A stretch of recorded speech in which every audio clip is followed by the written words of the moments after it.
Donc, nous fera passer du numéro 24 au numéro 34.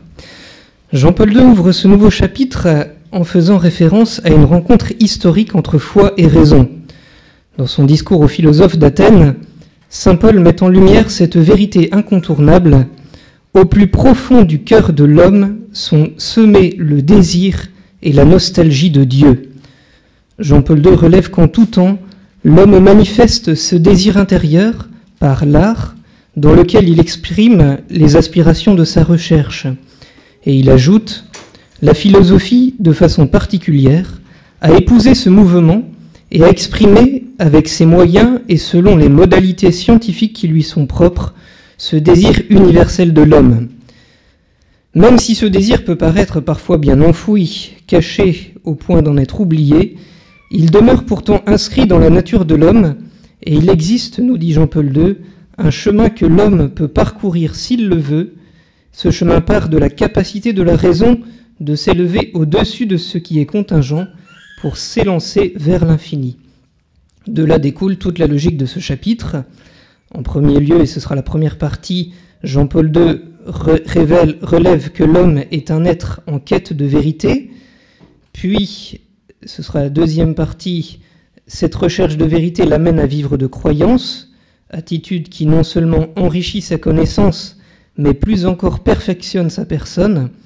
Et enfin, en s'interrogeant sur le sens de son existence, l'homme tend naturellement vers l'absolu, cet absolu qui nous est révélé dans la personne même du Verbe incarné, qui seul peut combler totalement les attentes les plus profondes de l'homme. Première partie donc, l'homme est un être en quête de vérité. L'homme veut connaître la vérité. La réalité quotidienne témoigne de cette aspiration. Tous les hommes aspirent à la connaissance, disait Aristote. Or, l'objet de cette aspiration, c'est la vérité. Et la vie quotidienne elle-même nous montre que chacun éprouve de l'intérêt pour découvrir, au-delà du simple oui-dire, comment sont vraiment les choses. Notons que l'homme n'est pas indifférent à la vérité de son savoir. De manière générale, je suis assez contrarié quand l'autre me montre que j'ai tort. Par contre, je trouve une certaine satisfaction à prouver que j'ai raison. Saint Augustin disait « J'ai rencontré beaucoup de gens qui voulaient tromper, mais personne qui voulait se faire tromper. » On juge de quelqu'un qu'il est adulte selon sa capacité de discerner par ses propres moyens ce qui est vrai de ce qui est faux, en se formant un jugement sur la réalité objective des choses. Si parvenir à cette réalité objective est l'objet propre des sciences, ce qui a favorisé un authentique progrès de l'humanité tout entière, cette recherche est aussi indispensable au niveau des valeurs. Le professeur de morale insiste. La recherche réalisée dans le domaine pratique est aussi importante que celle qui est faite dans le domaine éthique. Je veux parler de la recherche de la liberté sur le bien à accomplir. Jean-Paul II rappelait ici Veritatis Splendor. Il n'y a pas de morale sans liberté. S'il existe un droit à être respecté dans son propre itinéraire de recherche de la vérité, il existe encore antérieurement l'obligation morale grave pour tous de chercher la vérité et, une fois qu'elle est connue, d'y adhérer. Et l'auteur de Personnes et Actes de conclure « Il est donc nécessaire que les valeurs choisies et poursuivies dans la vie soient vraies, parce que seules des valeurs vraies peuvent perfectionner la personne en accomplissant sa nature. Cette vérité des valeurs, l'homme la trouve non pas en se refermant sur lui-même, mais en s'ouvrant pour l'accueillir également dans les dimensions qui le dépassent. » La question de la vérité rejoint aussi pour l'homme la question du sens de sa vie. L'expérience quotidienne de la souffrance, la vue de tant de faits qui, à la lumière de la raison, apparaissent inexplicables, suffisent à rendre inéluctable une question aussi dramatique que celle du sens. Il est un fait que la première vérité absolument certaine de notre existence, outre le fait que nous existons, est l'inéluctabilité de notre mort. Face à cette réalité, l'homme veut et doit connaître la vérité concernant sa fin. Peut-il espérer une vie ultérieure ou non? Personne ne peut échapper à ces questions, ni le philosophe, ni l'homme ordinaire. de la réponse qui leur est donnée dépend une étape décisive de la recherche. Est-il possible ou non d'atteindre une vérité universelle et absolue? L'homme cherche une explication définitive, une valeur suprême, au-delà de laquelle il n'y a pas et il ne peut y avoir de questions ou de renvois ultérieurs. Les hypothèses peuvent fasciner, mais elles ne satisfont pas. Les obstacles à la recherche de la vérité. Il faut reconnaître cependant que la recherche de la vérité ne se présente pas toujours avec une telle transparence et une telle cohérence. La nature limitée de la raison, l'inconstance du cœur, les intérêts qui peuvent étouffer la vérité, la peur des exigences sont autant d'obstacles possibles. Jamais pourtant l'homme ne peut fonder sa vie sur le doute, sur l'incertitude ou sur le mensonge. Une telle existence serait constamment menacée par la peur et par l'angoisse. On peut donc définir l'homme comme celui qui cherche la vérité. Et Jean-Paul II se veut foncièrement optimiste. Il nous dit « Il n'est pas pensable qu'une recherche aussi profondément enracinée dans la nature humaine puisse être complètement inutile et vaine. Le savant, sûr de son intuition de départ, est convaincu dès le commencement qu'il trouvera une réponse, et il ne cède pas devant les insuccès. De même, dans le domaine des questions existentielles, chacun de nous porte en lui la hantise de quelques questions essentielles, et en même temps garde dans son esprit au moins l'ébauche de leurs réponses. Ce sont des questions dont on est convaincu de la vérité, notamment parce que l'on constate qu'en substance, elles ne diffèrent pas des réponses auxquelles sont arrivés beaucoup d'autres. Deuxième partie, l'homme en quête de vérité vit de croyance. L'homme ne cesse de croire dans sa quête de vérité. Il est un fait qu'une grande partie de la connaissance de l'homme se fait par voie de croyance. En effet, l'homme n'est pas une autonomie absolue. Il naît, il grandit dans une famille pour s'introduire plus tard par son travail dans la société. Dès sa naissance, il reçoit non seulement son langage et sa formation culturelle, mais aussi de multiples vérités auxquelles il croit presque instinctivement. Au fil de sa croissance et de sa maturation, il en vient à poser un regard critique sur ces vérités qui lui ont été transmises. Il en gardera certaines, il en rejettera d'autres, ce qui n'empêche pas que plus tard, ces mêmes vérités soient retrouvées sur la base de l'expérience qui en est faite ou par suite en vertu du raisonnement.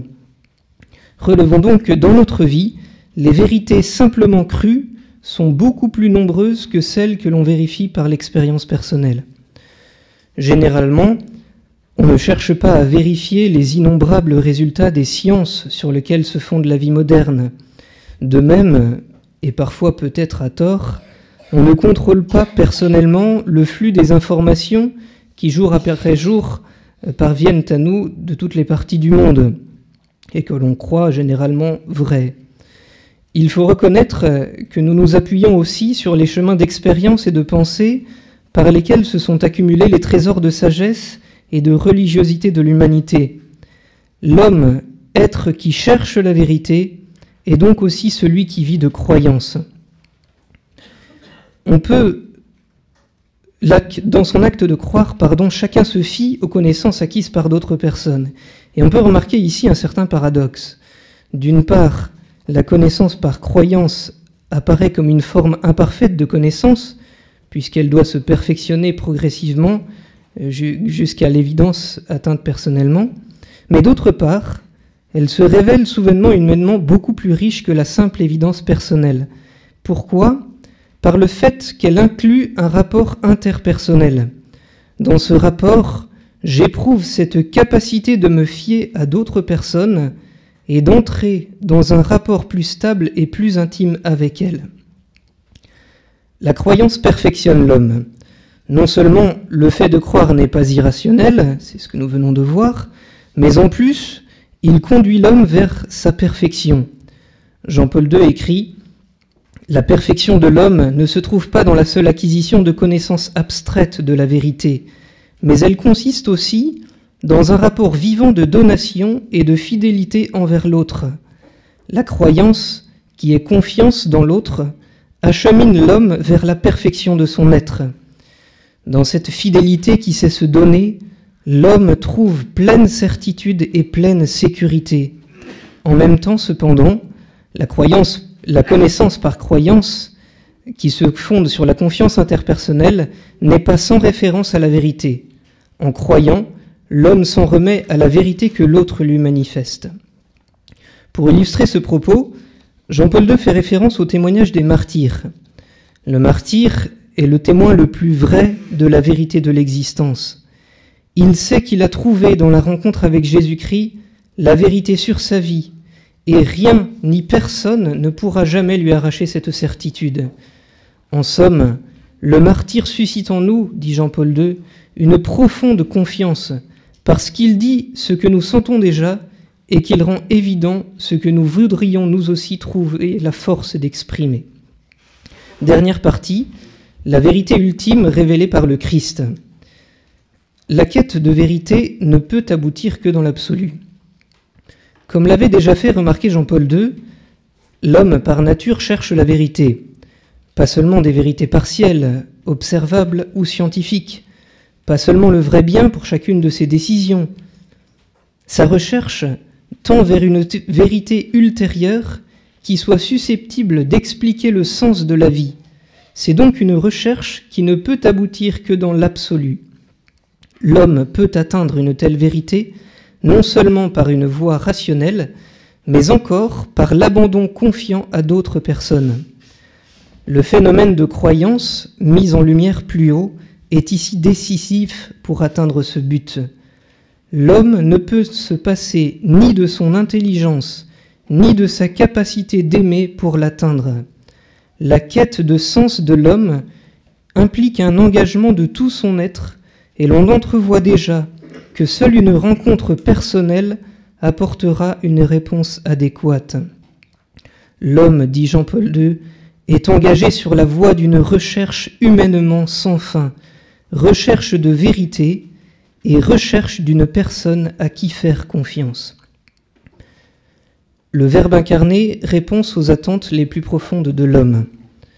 À ce stade, Jean-Paul II remarque que la foi chrétienne donne à l'homme la possibilité concrète de voir aboutir sa recherche.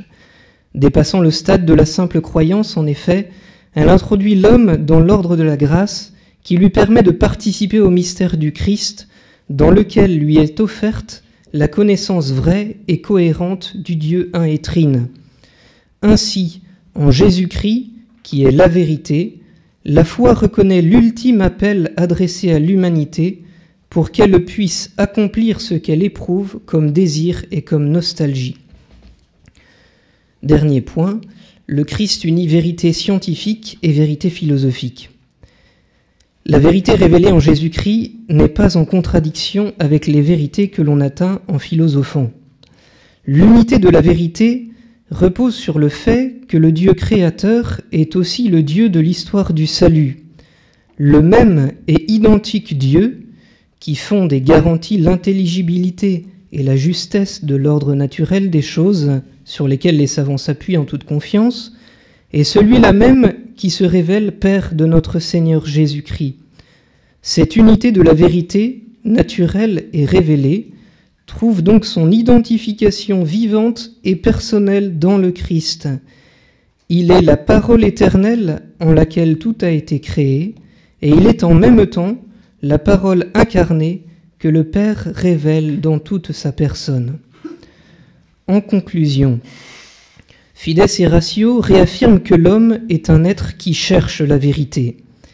Il tend naturellement vers elle, car en elle se trouve l'accomplissement plénier de sa personne.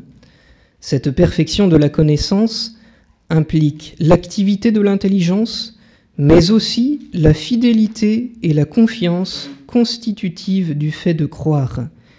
Il faut affirmer que le fait de croire non seulement n'est pas contraire à la raison, mais qu'il est encore indispensable pour atteindre l'absolu. L'homme ne peut pas tout analyser par lui-même, mais il possède cette capacité singulière d'accueillir la vérité qui lui vient de l'autre et de la faire sienne.